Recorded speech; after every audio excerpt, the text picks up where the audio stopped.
Hey, everybody! Welcome to the channel. In this video, I will tell you and show you how you can clear RAM on iPhone on iOS 18. Don't forget, friends, please subscribe to this channel. Be sure to write your comments and also put your likes. So, let us get started. To begin with, please open up the settings on your iPhone.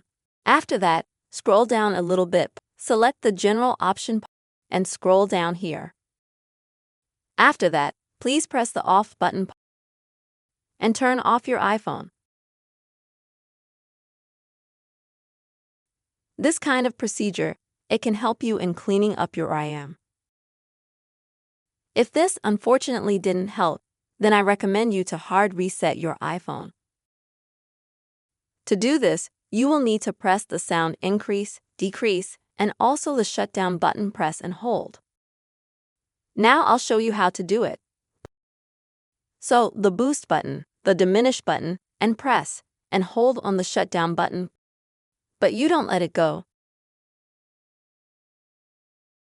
And in this way you will turn off your iPhone, then turn it back on and check the state of your RAM. After such manipulations, your RAM, it should significantly decrease. If, unfortunately, this did not help you, then I recommend that you already use other methods, such as deleting the cache of your application and possibly deleting files you don't need, photo, videos, and apps you don't use. That's how you can clear RAM on your iPhone, friends. Please don't forget to put your likes, write comments, and be sure to subscribe to the channel. Bye, everyone.